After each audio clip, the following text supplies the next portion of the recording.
No particular reason to put this out other than the fact that talking to my mother and doing this artwork, constantly being reminded of the artist in my family, my brother, a reason for me to show some of the artwork that I have of his. He has so much more that I never thought to keep, but this gives me a reason to pay homage to what little I have, and also put out once again my last thoughts before he passed. And I hope my mother, Elsie, as he liked to call her, finds joy in seeing this artwork and hearing this. You're a cranky lady, Elsie, but you're my mother. And I guess that's the best way I can have you. Ben's eulogy, Thugnificent Thug No More, expresses the author's complex emotions upon the death of his younger brother, Benjamin Hamilton, also known as Thugnificent. The author reflects on his brother's contrasting nature, describing him as both tough and tender, shaped by his children and girlfriend. Despite their estranged relationship, the eulogy reveals a deep sense of loss and acknowledges the positive aspects of his brother's life. The included parting words to Benjamin further illustrate his character and his resistance to death. The piece serves as a personal and heartfelt tribute to a man who lived a life both admired and sometimes misunderstood by his brother. Thugnificent Thug No More. Let me tell you a story. He had the heart of a lion tied to the brain of a thug. He was the youngest of my clan. In a lot of ways, he was the strongest. We didn't always get along, and in the end, we didn't even speak. Now, I'm the last. Of the two of us, he was more suited to this world. Of the two of us, he lived more of this world. Of the two of us, he deserved to stay in this world. But even the days of a Thugnificent are numbered in secret ink. Although hard on the outside, his inside shell was soft, made that way by his oldest and his youngest child, and his loving girlfriend. Along with a thug's trademark pit bulls, he will always be remembered as Thugnificent, the magnificent thug.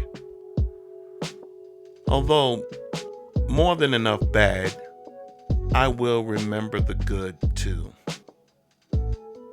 We all wish for a better life, but he had a wish to live his life better. I heard he passed with his family and loved ones around him. I heard he passed without ever regaining consciousness. But I heard as his loved ones spoke, one tear fell from the eye of a thug. And with that tear, Thugnificent Thug No More. Parting words in our native tongue.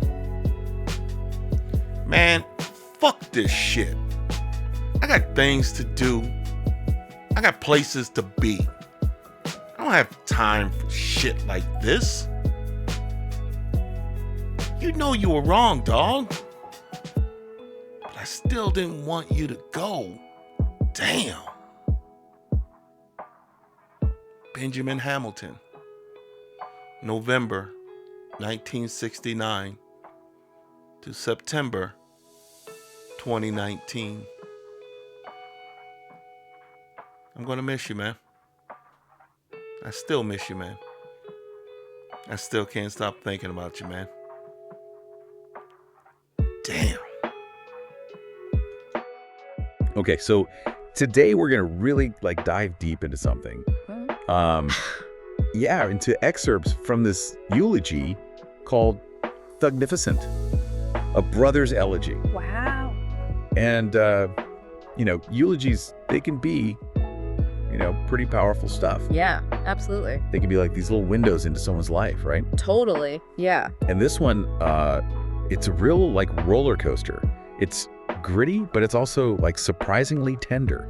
And there's this line where the author describes his brother as having the heart of a lion tied to the brain of a thug.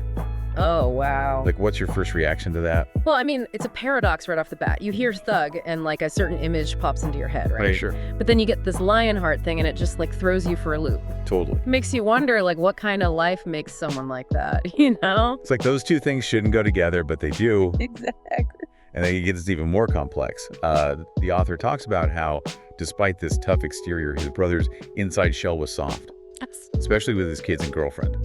He even mentions pit bulls. Yeah. Dogs that get a bad rap but are known for being loyal. Right. Does that softer side change how you see the whole thug label? It definitely makes you think about how limiting labels can be. Yeah. We try to put people in these neat little boxes based on one word or one look. Right. But this eulogy, it's it blows that box wide open. Yeah, it does. It shows us that toughness and tenderness, they can exist in the same person. Absolutely. And it makes you think how often do we miss that complexity in the people we meet every day? Right. We think we know someone based on a glance or, just how they look. Exactly. And there's this line that really hit me hard. He had a wish to live his life better. Yeah. So simple, but it speaks volumes. It really does. It shows this desire for change. Totally. I think we've all felt that at some point. Oh, for sure. Wanting a do-over on parts of our lives. Exactly. But what's interesting here is that it challenges this idea that we are who we are and that's it. This guy labeled a thug. He wanted to evolve to be better. But how much does society let that happen, That's a good question. Do we give people the space to change, or do our labels become these cages? That's deep.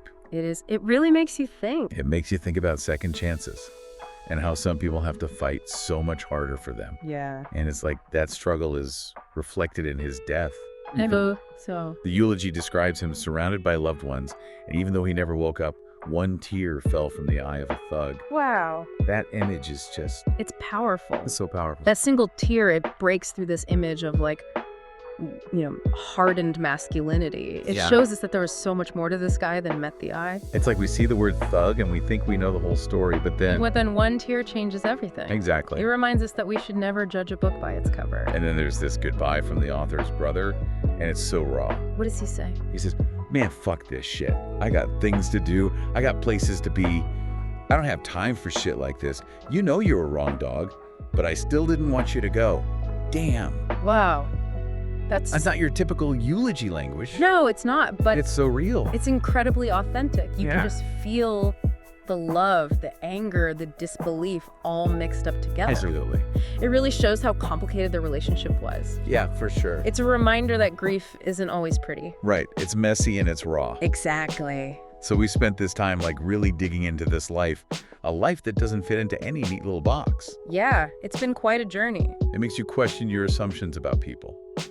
Absolutely. What's your biggest takeaway from all of this? I think the biggest thing for me is that people are so much more than just one label.